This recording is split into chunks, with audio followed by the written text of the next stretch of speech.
What would you say to your 12-year-old self? This simple yet profound question has sent me on a journey back to childhood to find healing for today. I'm Mike Nicholson, a lifelong educator with over 25 years devoted to young minds. I'm here to celebrate those dedicated to the service of young people and to delve into how they navigate their personal healing amidst the childhood pain they witness in their daily lives. Together, we forge actionable steps to kickstart the healing journey for the young people of today. Join me as I speak with teachers, mental health professionals, coaches, and more, and uncover the wisdom they would share with their 12-year-old selves. Together, we strive to build a foundation for healing that many of us never had. So what would you say to your 12-year-old self? A special note before starting, this podcast is in no way intended to take the place of any kind of mental health assistance. We are simply having discussions about healing and learning and growing. If you need mental health attention, please seek a professional. This episode contains conversations about suicide and sexual abuse. Hello, welcome back to another episode of Your 12-Year-Old Self. Today, my guest is Ana Gersch. Anna's a trauma coach, a mom, a wife, and a former 12-year-old. Her work around trauma helps her clients make sense of their past experiences and how it impacts their daily lives today. She helps navigate triggers with her clients, which in turn helps calm the nervous system. When I first invited Ana on the show, she hesitated because she doesn't work with young people, which is much of the target of this show. But I had been consuming her social media content, and I was intrigued by her insights on trauma in adults. She's such a well-rounded person and brings such richness and experience to her work.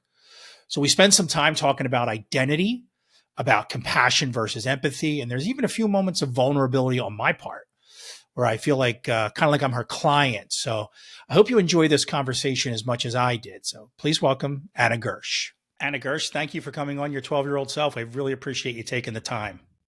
Thank you, Mike. Thanks for having me. Of course. So I'm going to start the session like I do every one and ask you, paint a picture of your life at 12 years old for us. Wow. Okay. I am working at my mom's salon. She just opened up her salon, and she's the only one there. We live above the salon, so I am free labor. And after school, up until 7:30, 8 o'clock, I am there. And then I go upstairs and start my homework, do my chores, and then go to sleep and then do it all over again. She was open 7 days a week when she first opened. No, I'm sorry. She was closed on Sundays, but that was when we did the major house cleaning. So it wasn't a day off for me. So that was pretty much my life at 12 years old. This might be a trigger warning for some of your viewers. I was also molested when I was 12. So there was a lot of trauma happening inside my body, but nobody knew externally. I didn't tell my mom or anybody until I was much, much older. So there was a lot of internal conflict happening. There was a lot of emotional turmoil.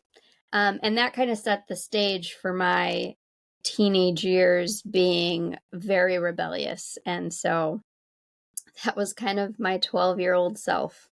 Interesting. And I'm sorry to hear that. And I'm sure you've worked very hard on coping.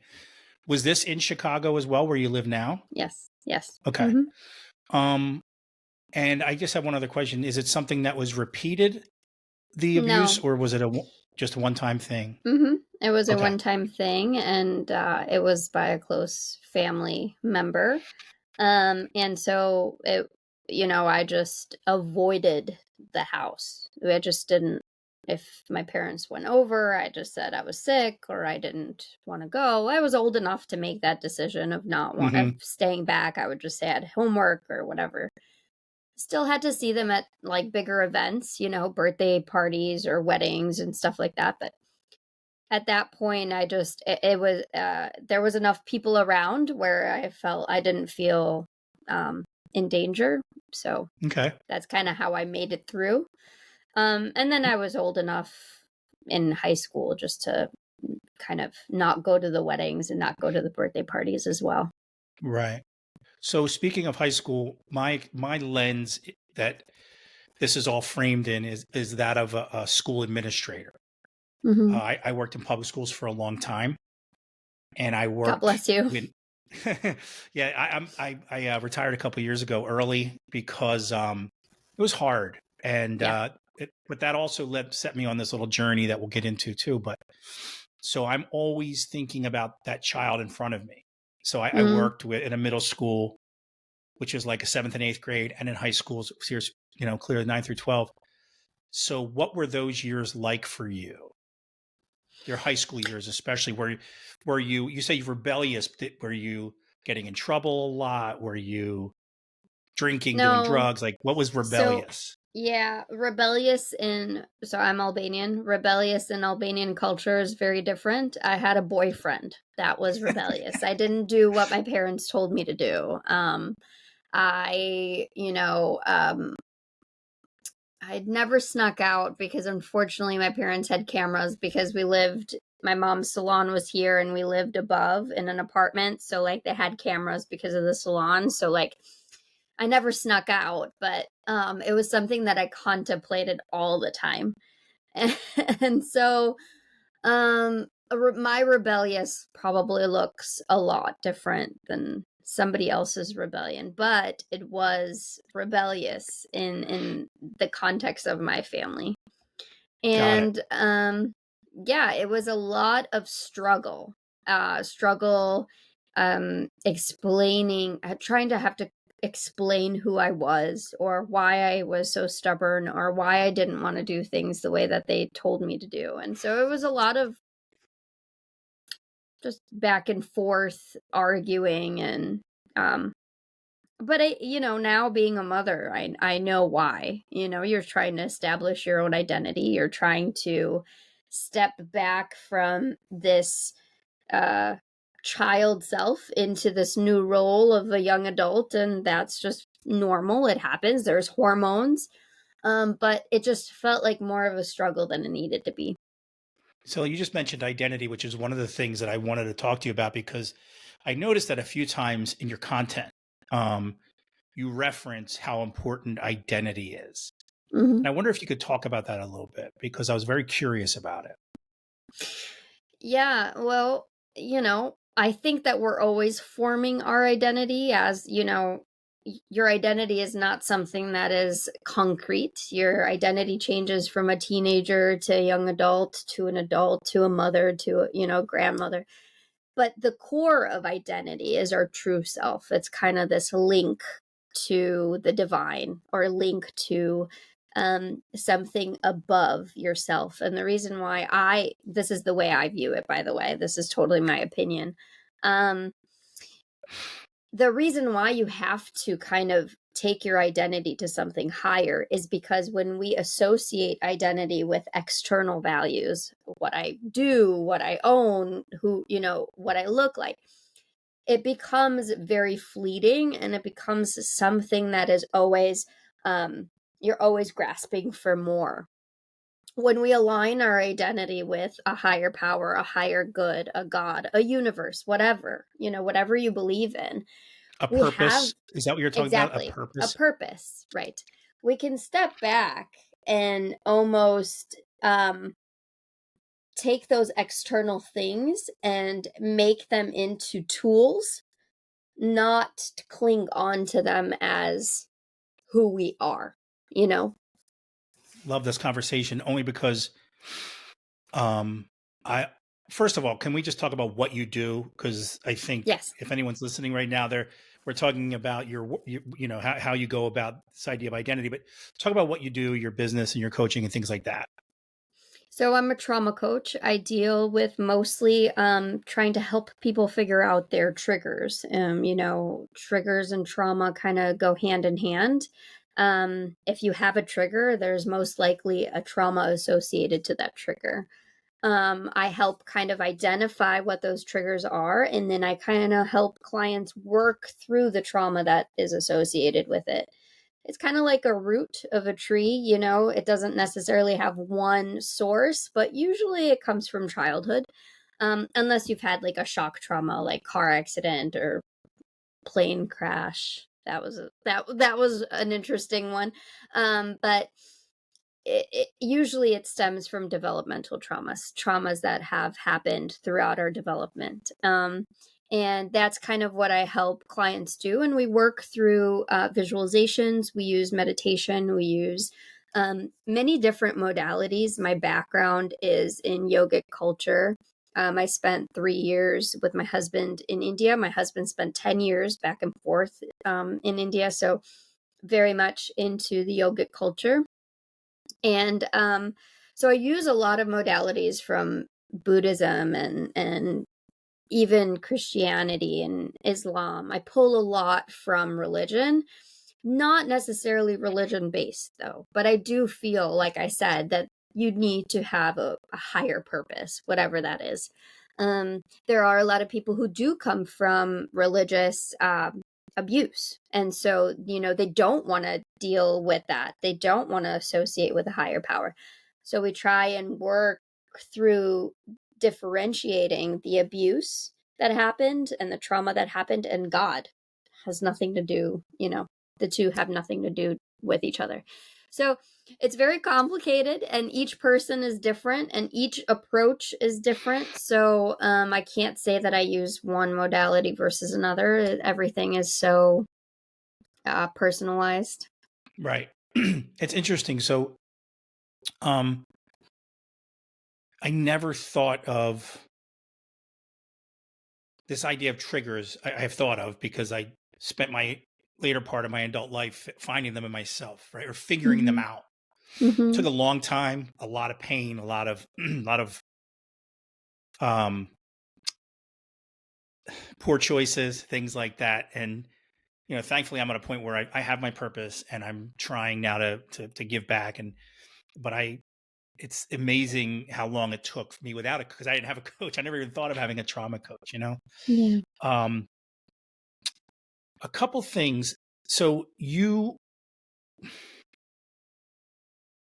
mentioned you do this kind of work, and one of the things that you have to use, I'm certain, is compassion, Yeah. because clearly it's what you Yes. do.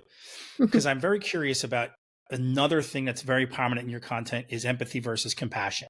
Mm-hmm. And it hit me when I was looking through your content. Again, as much as I'm healing, and I've been healing for a long time, and I'm still on this journey, I'm so new to it. And Mm. this idea of empathy versus compassion, I Yes. would love to hear you talk about it more, because what led me here is my years of working with young people. Um, I had a very close proximity to pain, is what I would tell people, more than Mm-hmm. most. In a vice Mm-hmm. principal's office or a principal's office in a middle school, the Yeah, stuff we saw on a daily basis was devastating. I'm sure. And what I'm realizing now, and I was always very empathetic, and I was probably the most guidance counselor like disciplinarian ever, because I was always so concerned about the child and their well-being. But I'm realizing now, what I'm kind of navigating through now, is how much that affected me. Yeah. How much did all of that? Because now that I'm out, I'm reflecting, and I'm thinking about my own childhood trauma, and I'm realizing how much of that was me projecting, and how much of that was my empathy not the right thing to use at that time? Should I have thought compassion, that kind of stuff? So can you just talk about that for just a second? Yeah, that's one of my favorite topics to talk about, because a lot of people say that you have to be empathetic, or, you have to use empathy, or I'm going to teach my child to be empathetic. And there is a really big difference between being empathetic and being compassionate. Being sympathetic is very different. This is also a concept in Buddhism. When we're compassionate, we can see the situation for what it is. If we can offer help, but there's a separation between our nervous system and the other person's nervous system. When we're empathetic, sometimes our emotions can get enmeshed. And what that means is we take on the person's suffering.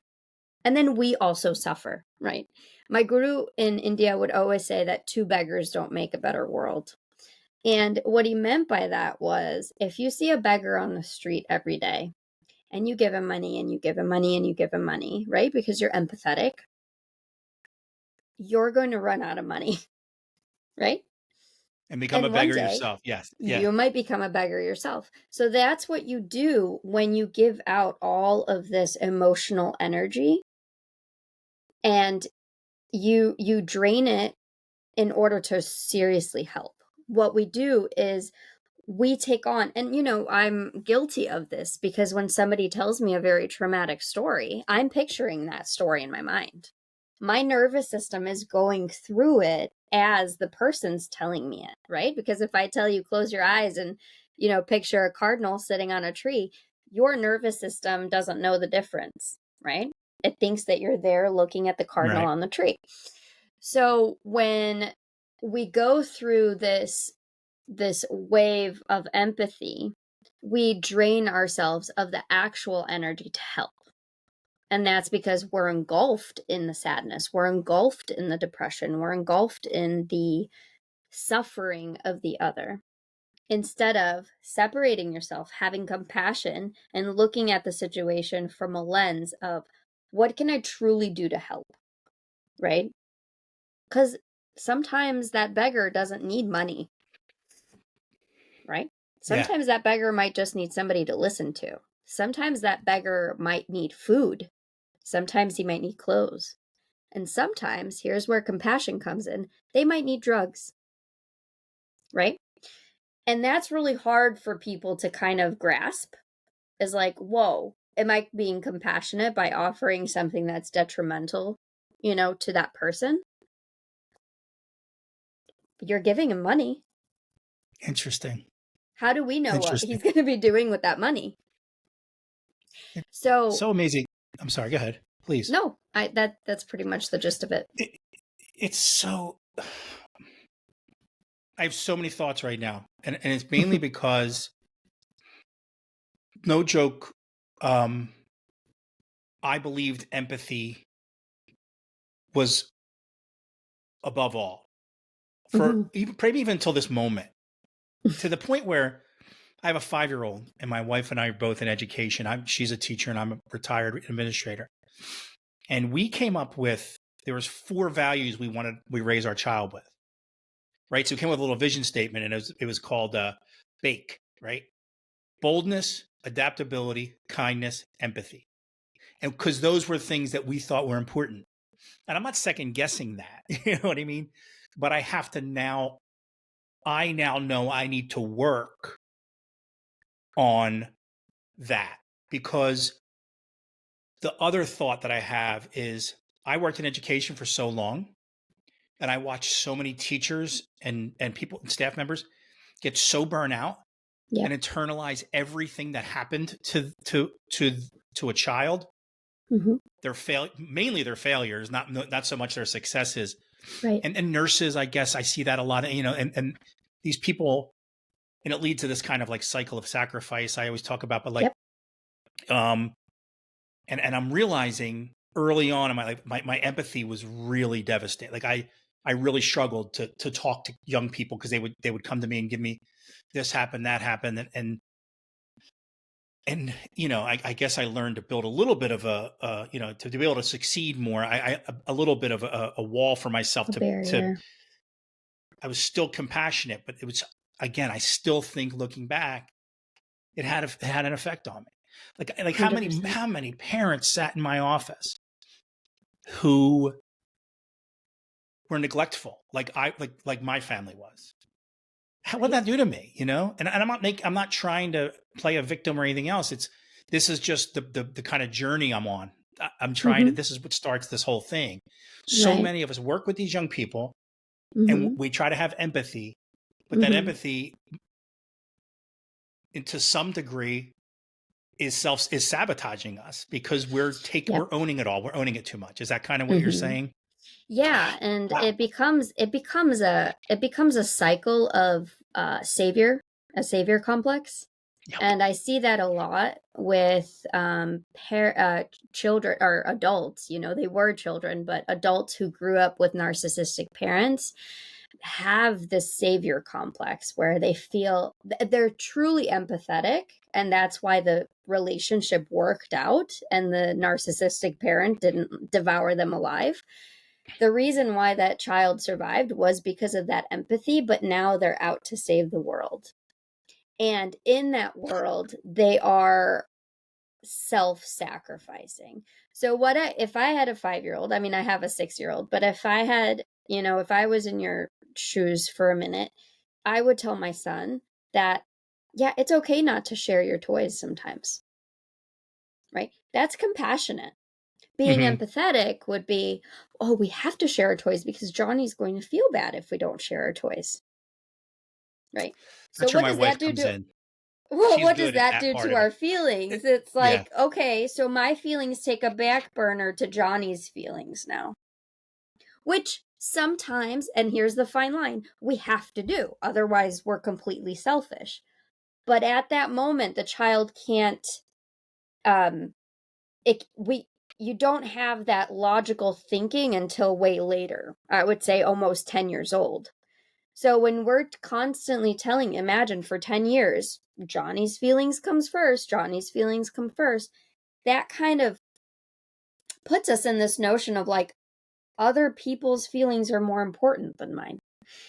And when we have compassion, right? We can teach our son that like, hey, Johnny's feeling a little sad right now because you're not sharing your toy. It's totally fine not to share your toy. But after you're done playing with it, can you hand it to Johnny?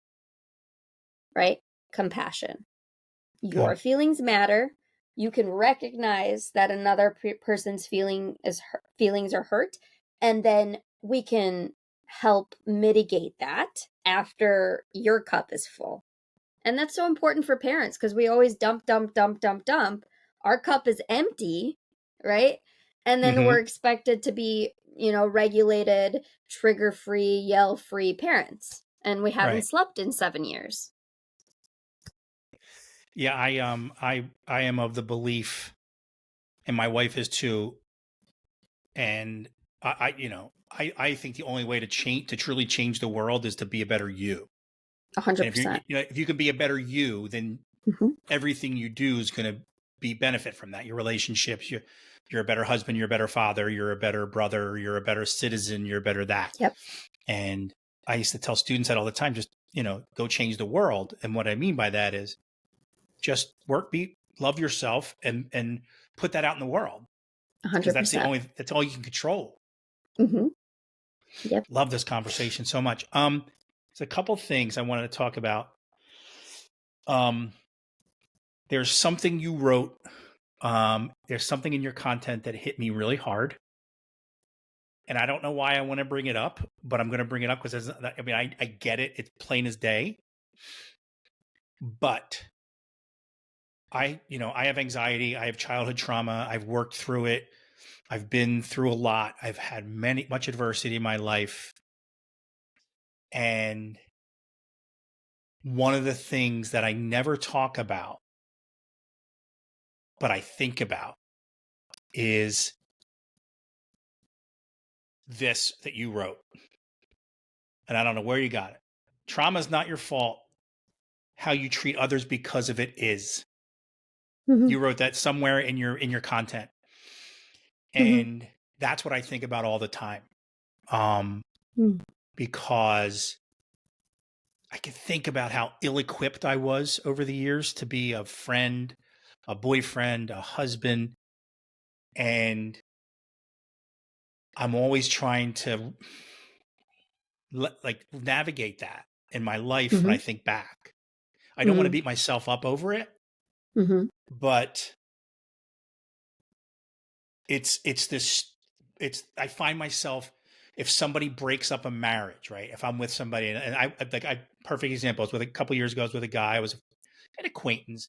He was devastated. His wife left him and she was having all these issues. And I couldn't help but advocate for her. You know what I mean? Mm. Like to go Mm-hmm. to say, man, like, because he got into the fact that she had a tough childhood and all these things. And I just felt that so much, you know? Mm-hmm. And so I just wanted to share that with you. I don't know if I'm asking you Yeah. even to say anything. Some of like that part of your content just hit me like a ton of bricks. Mm-hmm. Yeah, and that's where self-compassion and identity really come in. And to have this identity kind of fulfilled within you, you not only have to incorporate the light, you have to incorporate the shadow. When we incorporate both, like yin and yang, we come together and we are a fulfilled being. Compassion for ourselves means that version of myself had no idea what they were doing. This version of myself does. And I can go back and forgive that version. And that means that this version doesn't hurt people, right? Doesn't do the things that I'm aware of. Now, here's where self-esteem comes in. If you do make the same mistakes, right, with the knowledge that you have now, that is how your self-esteem lowers. When you have knowledge of something that you know that you're doing wrong, right? Like, for example, in Mm-hmm. my mind, I know that it's wrong to steal, right? When I was a kid, I didn't know that it was wrong because I was in survival mode and, I needed bread or I needed tampons or whatever. Tampons are expensive. People steal them all the time. That version of myself didn't know any better. This version of myself knows better and I'm in a better state. And if I go into that store now and steal the tampons, that's going to take a hit on my self-esteem. Right? So those moments when I am, because I do look back and forgive that person. Forgiveness to me is when I journal, it's one of the things I write every day. Mm-hmm. Forgive. I just think it's super important, but mostly it's about forgiving myself. Right. And because I know that's so important. And it's also knowing that I often think about what other people who may have done me wrong, it allows me to forgive them. Like what I just talked about. Maybe I go, this Mm-hmm. is the best they could do at that time. Right. Still hurt, right? Mm-hmm. But it is the best Right. they could do. Um, yeah. So what do I do then? What does a person do when they're in that moment? And I'm sitting there thinking of my life right now is amazing. I have an amazing family. I'm the most comfortable I've ever been in my own skin. I literally want to be an absolute light in the world. That's my whole my whole being is just to make sure that anyone who's in my presence is filled with light, right? And sometimes I feel like a fraud because of that. You know what I mean? Because I think back to the guy who hurt all these people. Yeah. Um, how do I? How does a person, when they're in that moment, what do? You just own it No, and you have to remember that's who integrate. you were and move forward? No, you don't. You haven't integrated that mic. That mic is so far away from your soul. You have to put that mic inside your soul, not look at it from an arm's length, not, keep him at a distance. You have to actually incorporate him. And what I mean by that is when it comes up, for example, I don't feel like being the light in the world today, right? I'm waking up and I'm having a bad day. That's going to trigger you, the old Mike, right? Mm-hmm. And that's when you start feeling like a fraud because you haven't incorporated that old Mike and you haven't given yourself the compassion and the grace. So when Got it. you incorporate that old Mike and you wake up and you're like, oh God, I feel crappy today. Do I have every reason to not feel crappy? Yeah, but I do. And then you wake up and you're like, okay, well, what am I going to do about this? Right? I feel crappy. That's okay. I'm allowed to feel crappy. Let me sit in my shit for a minute. Can I swear on here? Sorry. You just did. It's okay. Okay. I don't know if it's going to be 12-year-olds listening. So, No, that's not my intended audience, but okay. So let me just sit it's in my this. audience is those people who work with young people. So Got it. So let me sit in this for a minute and see how that feels. Where does it resonate in my body, right?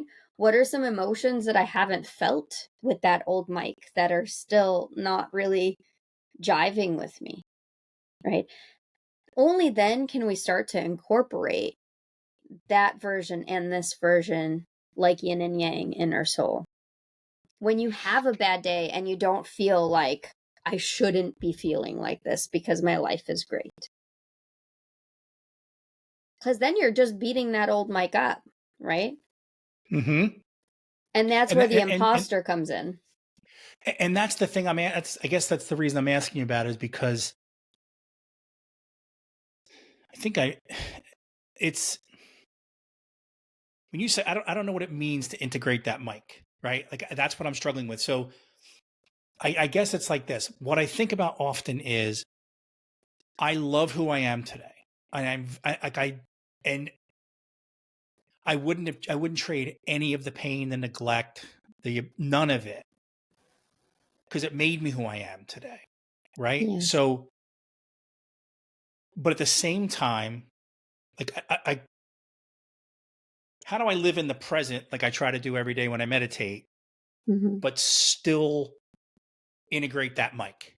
Is the little balancing act I'm trying to figure out right now. Yeah. Well, those triggers that are coming up, that's the old Mike. So when you push down the triggers and don't acknowledge them and don't validate them, that's you keeping that mic at an arm's distance. Okay. When you have a trigger, let's say you wake up in the morning and you're not feeling good, or your body doesn't feel good, or your son is having a meltdown, right? That's a big thing with parents. Your Mm-hmm. son is having a meltdown, and all of a sudden you go back into childhood, and it's you having that meltdown, not your child, right? Mm-hmm. It's that version of Mike having a meltdown, and now all of a sudden you feel the same way as your parents did at that moment. And what that does is it goes into the guilt and it goes into the shame of being associated with your parents. Interesting. Now, when we do that, we keep all of that at an arm's distance. When we integrate that and say, okay, mom and dad, thanks for teaching me this lesson. I'm not you, but thank you for letting me see this situation in a different lens. Obviously, this is after you've paused and you've gone into the room and like screamed your head off or done whatever you need to do to come back into your prefrontal cortex. But that's essentially what's going on with the trigger. You're keeping that old Mike, you're keeping mom and dad, you're keeping all those things from being integrated. And then it becomes like this inner critic in your mind. And it begins to stew and it begins to ruminate and it begins to get bigger and bigger when it doesn't have to be, when you could just name it, right? When we name our fear, we can conquer it because we can name it. So that's like when you say name the fear, it's like naming the trigger, right?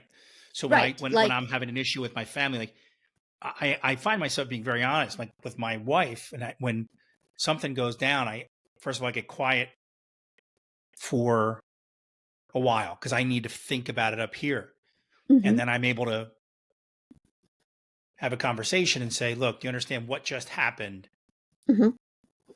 Made me feel this way because of this, and this from years ago." Right. Okay. I love this conversation so much. I really do. It just can help so many people, and I hope people get to listen to this and hear what you have to say, because you're so eloquently saying it and it's just so genuine and I love it. But I have to move on to one more thing before we get to my final question. Sure. And this is another big part of this whole journey for me is how do you protect yourself when you're sitting and when you are talking to somebody about their childhood trauma? How do you protect your own yourself? How do you take care of yourself? Because that's one of the other thing I learned about being when I was in schools was or in this reflection upon being in schools, was I was in it, and I Mhm. never thought of my own child, inner Right. child. So Yep. how does that affect you? What do you do? So a lot of grounding, being in nature helps a lot. Even now that it's winter in Chicago, it's freezing. Just going outside and touching some snow, or just quickly touching a tree, or just even going outside and taking a deep breath of fresh air helps recenter me. I also very much limit my schedule. I only take 2 clients a day. The reason why I take 2 clients a day is because we don't have time limits in our sessions. So, for example, a session can go for 2 hours. And the reason why I decided to do it that way is because when I was doing therapy, I hated getting so deep into something. And Hmm. we're right on the cusp of figuring something out. You could feel it. And it's like, oh, time's up. Sorry, see you next week. And then that's gone. Right. Yeah. And I hated that. And I remember when I first started offering coaching, that was one of the things that people were really attracted to. This no limit. Mhm. I was going to say, like, it's so interesting you say that, because the big thing for me when I was in those in that seat in that off in that therapist's office is it just that moment where they say, "Oh, time's up." You're just it's not even just being close to a Yes. breakthrough. It's being reminded that you're in a transactional relationship, Mhm. and there's no, like, it takes the humanity out of it You're to me. Like, abandoned all over again. yeah, yeah, yeah. Because That's what yes. happens with a therapist, and what should happen with a therapist or a coach and the client and the patient, is some kind of safety. If you don't develop that safety within each other, the relationship doesn't work. And when you feel safe with somebody and they're telling you, like, time's up, when you're right on the cusp of something big, your body goes back into a trigger. Your body goes back into that abandonment wound.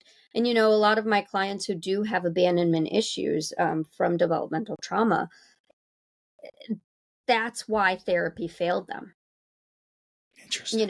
That's one of the biggest reasons why, is because they felt abandoned all over again. When we do trauma work together, at the end of my sessions, we always make sure that we're in a calm and safe space to leave. And then I don't force my clients to be weekly clients or monthly clients. They can leave appointments as often as they'd like, because when we get so deep into something, it takes a while to unravel. I also don't work with clients more than 6 months, because by the time that you've seen me for 6 months, I've given you all the tools, and now it's time for you to integrate them. Yeah. And so these are kind of like the resources that I've used to kind of protect not only myself, but also have it be the best cost to benefit ratio. Hmm. So I only take 2 clients a day, no time limit. I ground as much as I can, compassion versus empathy, and really trying to have that safe space for my client, and making it clear, when I can't help you, I can't help you, right? I don't deal with clients who are suicidal, and I don't deal with really like schizophrenia, who that is on medication, um, borderline personality disorder. I do deal with depression and anxiety. Those are common things that I do deal with, but some of the bigger mental illnesses need a professional who has a bigger container, right? Those kind of mental illnesses need something more than just a Zoom transaction, unfortunately. That's amazing. How long have you been doing this work? I want to say like 4 or 5 years professionally, but I feel like I've been doing it my whole life. Yeah. I come from a background of emotionally immature parents, which I think most of us do. My mom had me at Hmm. 19. Her prefrontal cortex wasn't even formed. Hmm. But she was married, and her and my dad were married for a year before they had me. So that's just the way it was done back then.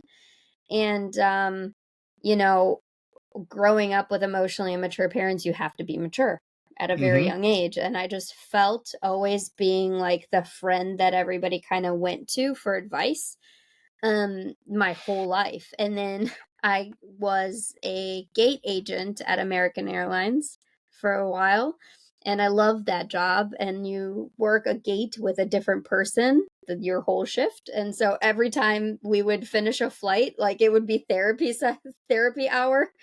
And so a lot of people would be like, "Hey, can you put me on a flight with Anna?" And so I started to get to a point where I had to charge. So I charged like $20. I charged something minimal because it was a transaction that needed a monetary gain in order for the other person to take the information and like Right. run with it, because if it's free, they're not going to value it.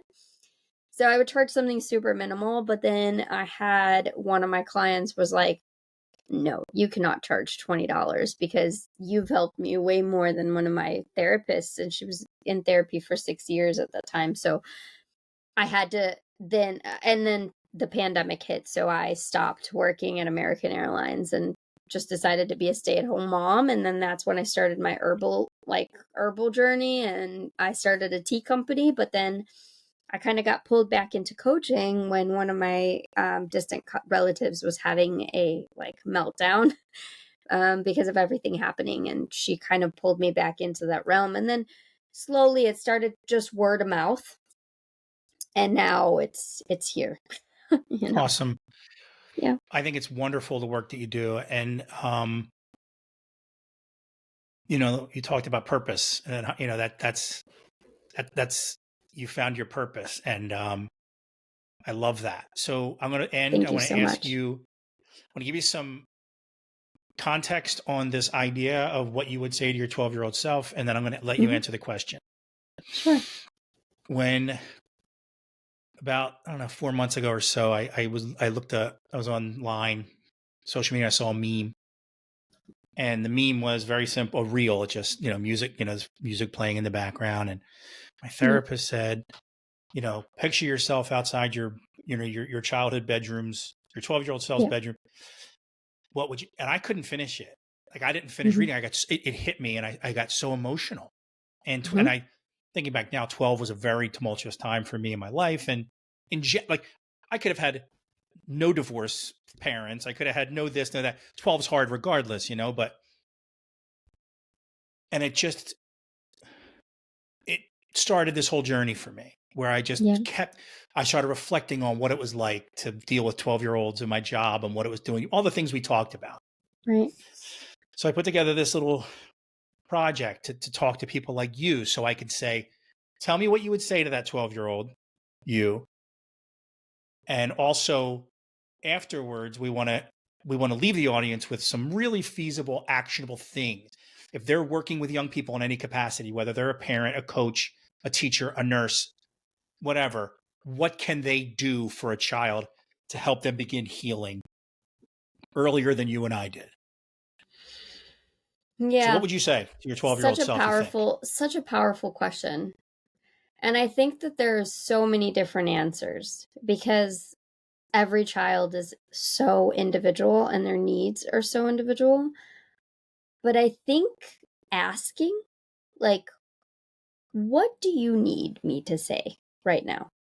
You know, what container do you need for your emotions? Do you need somebody to hold you? Do you need somebody to talk to, just to listen?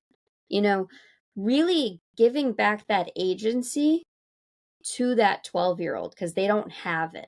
That's why So they're what in would you that answer that position. though? What would 12-year-old Anna answer to that question? 12-year-old Anna would just say that I need somebody to listen to. I at 12 years old, I needed somebody to just listen and not do anything, right? Not go to child protective services because that was a big thing for me. Like I was so worried to tell somebody like a teacher that I felt safe with, or a neighbor or whatever, somebody that I felt safe with. I didn't want the repercussions of getting taken from my home because I wasn't being physically, sure there was spanking and there was slapping, but comparatively to the foster care, system, I Hmm. no, I came from a great home. So I just wanted somebody to listen without taking any action, without wanting to help. And I think that that was such a thing that was missing in my life at 12 years old, somebody that I could just open up to without any agency, you know. Interesting. Yeah, man. I don't envy young kids. I don't. I still have this thing where I still see myself in young when it's one of those things I work on. I just always assume that they're having a terrible time. And it's a Yeah. shame, but that's just what it's my experience. All right. So what would Anna Gersch, parent, um, yoga person, trauma coach, what are some, or even one very feasible, actionable thing people that work with young people can do to help them start healing now? Um, Really to explain what feeling emotions means without hurting somebody else. A lot of the times, young people think that feeling emotions means that we need to do something about those emotions. Like, I feel angry, I need to punch you in the face, or I'm feeling sad, I need to go and, cut myself, or I need to go and binge eat, or, I'm feeling excited, so that makes me anxious. Explaining emotions and giving them kind of a understanding that emotions are just energy in motion and it will pass. Feel it in your body and then let it go, release it in whatever way. Like if you're angry, stomp your feet or clench your fists and, give them some real tools. Gosh, I think that that would be half the battle. No, that's wonderful because that's something I still have a conversation with adults now, where we Yeah, talk about, especially, and I'm a man, so but especially like men when it comes to emotion and things like that, right. it's foreign to us, and Hmm. a lot of us believe that we have to do something besides sit there and just be it, right? Like Hmm. sometimes you're just sad. You Yeah. might have had a death in the family. And it might be you're sad. You have Hmm. to just let that wash over you Hmm. because you're not going to feel the other things without it. And Hmm. those are the conversations I find myself having now. Hmm. So I love that because it's just a great answer. So Thank you. and I really appreciate you joining me today. I love this conversation. I hope you enjoyed it half as much as I did. Thanks, Mike. No, I really It, did. It was a great conversation. Thank you. I loved it. All right. Thank you so much and have a great day. You too, Mike. Take care.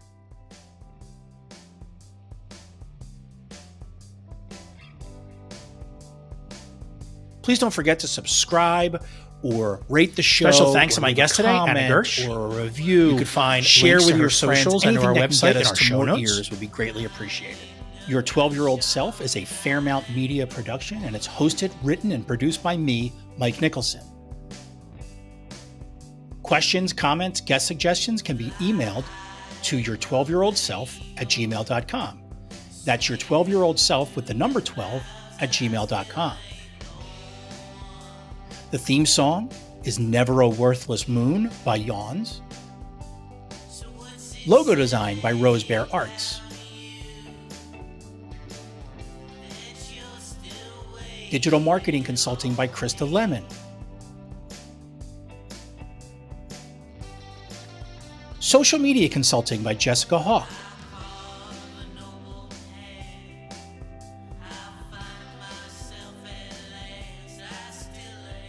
Special thanks to Ron Cornwall and Sarah Finney.